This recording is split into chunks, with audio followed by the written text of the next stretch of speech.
Olá, boa noite. Seja na compra de uma bala ou na compra de um carro, o brasileiro paga impostos desde que o país foi descoberto pelos portugueses. E você vai ver hoje quantos são e para que servem esses tributos. E também se eles estão retornando para a população em forma de benefícios como deveria ser. Também vamos analisar quais são os fatores que atrapalham na solução desse problema e de outros problemas econômicos do Brasil. O Realidade em Pauta está no ar.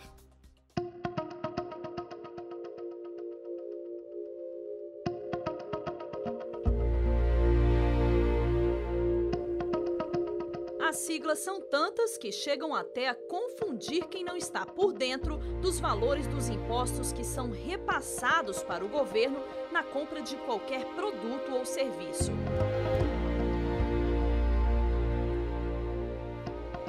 O que muita gente não sabe é que essa contribuição monetária, paga por pessoas físicas e jurídicas ao Estado, é herança de tempos muito antigos.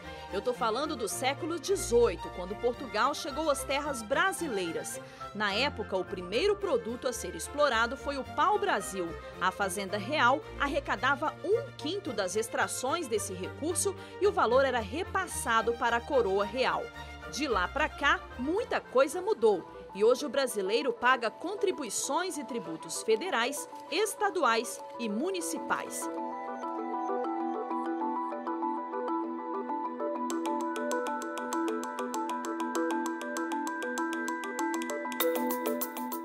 Entre os principais tributos federais está o Instituto Nacional do Seguro Social, que é o percentual do salário de cada empregado cobrado da empresa e do trabalhador para assistência à saúde.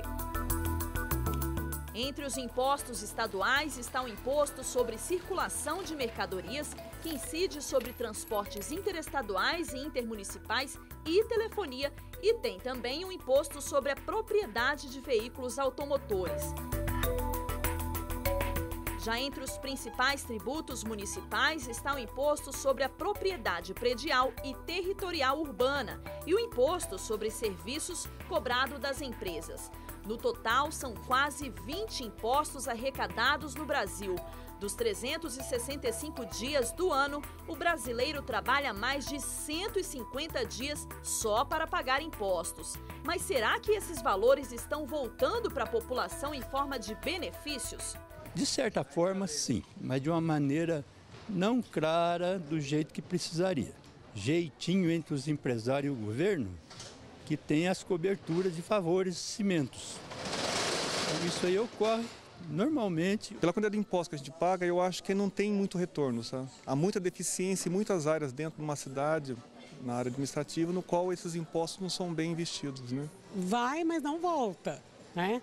A gente não vê recursos de nada, principalmente da saúde, a gente que depende dos postinhos aqui e tudo. De acordo com um levantamento feito pelo Instituto Brasileiro de Planejamento e Tributação, entre os 30 países que mais arrecadam impostos no mundo, o Brasil é o pior em devolver os impostos para a população através de serviços públicos de qualidade. Para o economista Valdir Gomes, conselheiro do Conselho Federal de Economia, o problema está na gestão dos recursos arrecadados. Eu tenho a impressão que a gente tem que olhar pelo outro lado, né? Pelo outro lado, quer dizer, o lado dos benefícios, da eficiência na aplicação desses recursos. Porque poderia, claro, como na Noruega, mas tem uma saúde de qualidade, educação de qualidade, você tem uma previdência, né, que funciona, o que você não nota aqui no nosso país. Então eu vejo que é uma questão de gestão. Quer dizer, aqui no nosso país é a questão da eficiência no uso desses recursos, né, desses impostos. Laureano Rosa, que também é economista, ressalta que uma reforma tributária poderia mudar esse quadro, mas alguns fatores interferem na solução do problema. Isso não acontece, né? Porque é questão política. Então, a economia e política estão dentro disso. E aí, se você fazer essa reforma tributária, você vai ter que mexer com as pessoas, né? Que têm dinheiro, que são ricos. E E aí o lobby que acontece, né, deles, eles acabam não deixando, né? Então aí vem a corrupção, vem isso tudo, então o cara está preso, né? Inclusive, para o cara ser eleito, né, ele às vezes depende dessa pessoa. Essa pessoa que tem dinheiro vai dar condições para ele ser eleito. E aí ele fica com compromisso com ela. O estudo do Instituto também comparou os valores de arrecadação e do PIB com o Índice de Desenvolvimento Humano. A carga tributária do Brasil é a 15ª maior do ranking, com 34,13% do PIB. Por outro lado, o Índice de Desenvolvimento Humano do país é o pior da lista, com 0,75 na escala que vai de 0 a 1.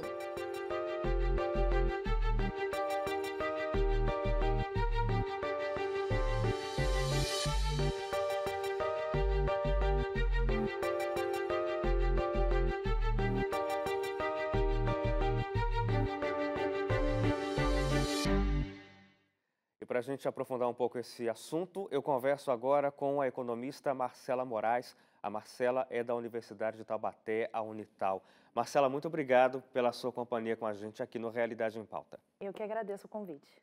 Marcela, todo mundo reclama de ter de pagar imposto, mas para a gente começar essa conversa é importante dizer que um governo, qualquer que seja, não sobrevive sem imposto. Não sobrevive, né? Se nós analisarmos como que é a dinâmica pública, nós vamos observar que como que o governo ele gera receita? Através dos impostos, né? Ele é uma empresa normal, só que a prestação de serviço dele é gratuita. Então, para ele prestar esse serviço, ele tem que ter uma fonte de renda, que são os impostos. Que são os impostos. Aí vem uma segunda etapa dessa nossa conversa, que é uma discussão muito antiga, Marcela. Entra governo, sai governo, a gente tem renovações mínimas no Congresso Nacional e isso está sempre em pauta, que é a necessidade de uma reforma tributária no Brasil. Por que essa reforma se diz é tão importante e se é tão importante, por que ela não sai? Ela é importante porque a gente paga imposto sobre imposto, né? E dependendo, por exemplo, uma empresa que vai prestar serviço em diferentes estados brasileiros, ele vai pagar alíquotas diferentes e quando ele volta para o seu estado, ele paga essa diferença. Então, a tributação ela é muito elevada. E por que não se faz essa reforma? Porque realmente aí tem interesses públicos, porque eu vou ter uma diminuição dessa arrecadação. E aí, por outro lado, eu também tenho que fazer uma redução dos meus gastos. E não é interessante para o poder público fazer essa redução no seu orçamento. Reduzir o orçamento, perder receita e, ao mesmo tempo, tendo que segurar as contas. Agora, a gente tem, por exemplo, o teto de gastos funcionando já. O teto de gastos não seria uma chance de dar um suspiro, um respiro a mais, um fôlego a mais para então conseguir da outra ponta fazer uma reforma? Sim, é o primeiro passo, né? Colocar o teto foi a primeira ação, mas ainda tem muita coisa a se fazer, principalmente na redução dos gastos públicos que não é frente à população, por exemplo, com os gastos em fazer a manutenção do poder público. A manutenção da máquina estatal continua sendo pesada no Brasil? Muito, né? Do orçamento público, quase que 70% fica para manter a massa pública. 70%.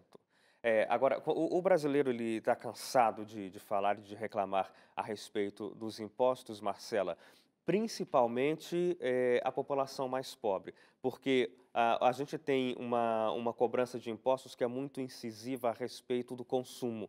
E aí a gente está falando de alimentos, de transporte, que para uma família de menor poder aquisitivo representa muito mais do que para aqueles que ganham mais. Exatamente. Quem sofre com essa carga tributária é as pessoas de baixa renda. Ou o que a gente chama a classe média, a nova classe média, que é a classe C. É a que mais paga impostos, né? Ela consome mais e, dado esse aumento de consumo, eu também tenho um aumento do pagamento dos impostos, né? As famílias de alta renda, elas têm várias estratégias para reduzir esse pagamento de impostos, via empresa, porque aí eu tenho dedução do imposto de renda, entre outros impostos, então eles acabam pagando menos impostos que essas pessoas de classe média. Claro. Agora, há órgãos internacionais que que mapeiam como é que um país faz a aplicabilidade dos impostos para ter uma reversão para a população, né, para garantir o bem-estar social. O Brasil, nesses rankings, fica sempre muito mal colocado. E aí, talvez essa seja a principal revolta do brasileiro, porque paga muito imposto, mas o serviço que é recebido não compensa, parece que está muito aquém do que poderia ser, não é, Marcela? Exatamente, a nossa prestação de serviço ela é muito ruim, tanto da saúde como da educação. Então, eu pago os meus impostos em dia, né? Muitos, eles são, eu vou no supermercado, ele já é deduzido direto, e quando eu preciso de uma educação, uma saúde, eu não tenho, e de qualidade.